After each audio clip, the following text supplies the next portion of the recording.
How you doing? This is Brent-Anthony Johnson for JamPlay.com. We're just working on bass lines in this lesson and how to build bass lines and how to put notes together that sound good. We're going to work with music that's in a specific key and music that's not necessarily in a given key. The track that I just performed was just 4 chords that sounded really good together. As a matter of fact, they were all minor chords. We're going to get into chording a little bit perhaps, but really we just want to talk about note choices and how to build a line. So the first note, the first root note that was there on that tune, started kind of in a weird way. It was C sharp, and the reason I chose C sharp is because most people don't start there. You know what I'm saying? They want it. The more common keys are G and A and E and sometimes B and things of that nature. So I thought, why not C sharp? So I put together a grouping of minor chords. The chords that were that comprised the song were a C sharp minor, followed by a D sharp E flat minor, followed by a G flat F sharp minor, followed by a G sharp A flat minor, as it were. So really, just 4 very simple chords that went together very well.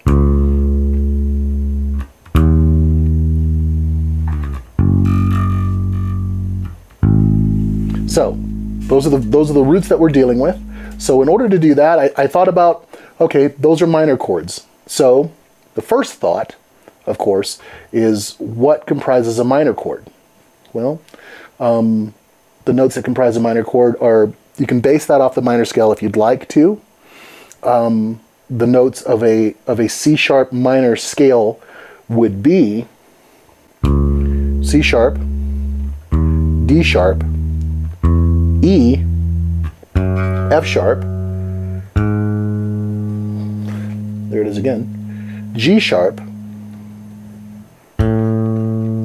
A, okay, B, and then C sharp.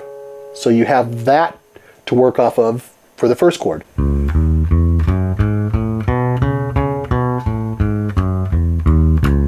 And since this music is not in a specific key, this song's not in a specific key, we can look at the minor scale and say that's a legitimate approach to thinking about that. So once you know the minor scale and the fingering that's related to it, then you can start to pick that scale apart, say one note at a time, or you can use groupings of notes. Groupings of notes are from the scale. You could choose 3 notes, let's say. So you could play this, which would be C sharp to E, right? And then to G sharp or A flat, as it were. Now, if you go to the next chord, which is also a minor chord, just happened to be an E flat D sharp scale, an E sharp D sharp, E flat D sharp note. So that was also a minor scale. But at this stage of the game, we're just simply looking at patterns. So you could use the same pattern. Why not? Sounds pretty good. Then we go to the next root note, which was F sharp or G flat, which was another minor chord. And then finally, G sharp, A flat, as it were. So if you look at that line, potential line, based off the scale,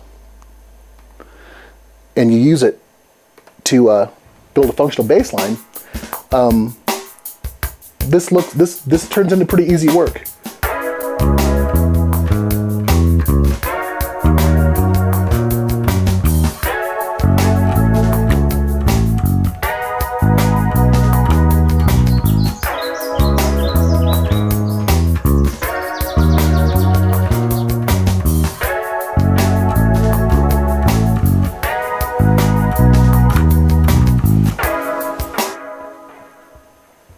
So we have that functioning pretty well. We have that working pretty nicely. So we have a series of 4 minor chords in a row, hence 4 minor scales in a row.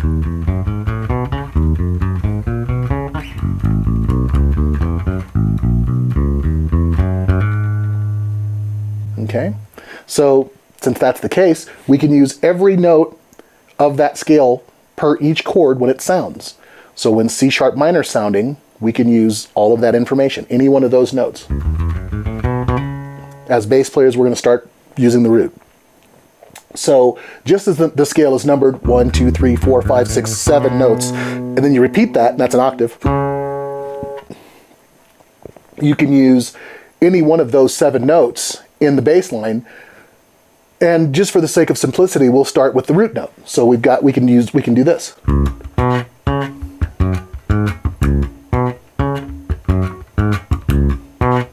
So what I'm doing is I'm using the root, okay?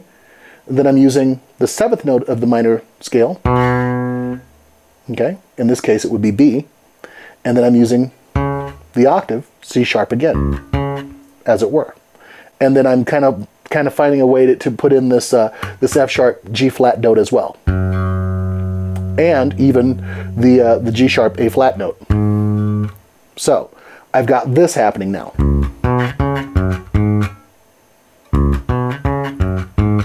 Okay, so let's give that a shot. Now remember, they're all minor chords that we're playing, so we can use that pattern every time. Let's see if it works.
So there it is.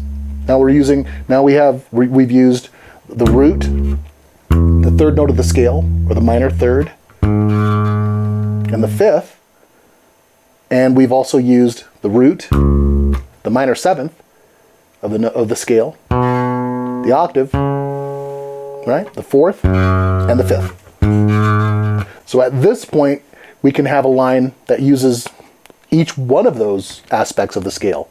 So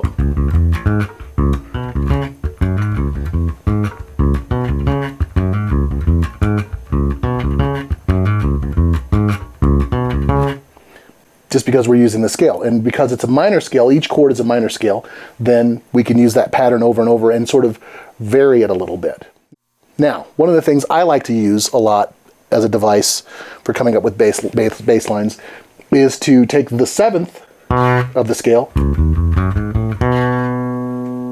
okay, and drop it an octave, okay? So one of the things you've seen me do in this example, in this particular lesson, is I will take this F sharp and this G sharp, as it were, and play it here.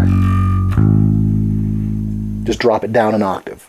So that just kind of gives more girth and more bass to the line, and the line doesn't keep going, ascending and then having to start over again. It gives some variation and some nice flavor to the line. So one of the ways I like to approach playing bass lines is I like to drop that 7th degree down an octave, and then I like to play the 4th a lot. I like to play the 4th note of the scale. So that would be a note paralleling the root of this line. So where I have a C sharp, D flat as it were, I will have an F sharp, G flat as my 4th. Okay. and so on and so forth. That's the position of it. And I like to use that to as a turnaround, essentially. So I'm going to give you an example of that now.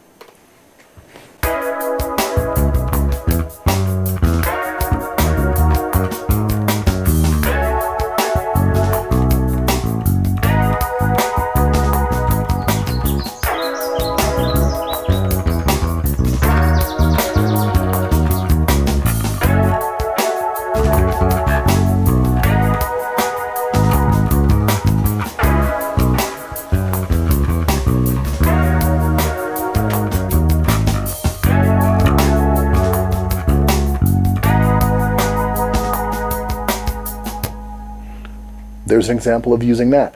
And so when you're putting together bass lines, what I like to generally do is understand the type of chord I'm playing over, and understand that in addition to the root note that's at the bottom of the chord, the lowest note you can possibly play to make it make sense, or at least have a foundational sense. I like to mess with some of the other notes, because even when you displace that 7th degree, when it goes here, you're actually lower than the root, essentially. So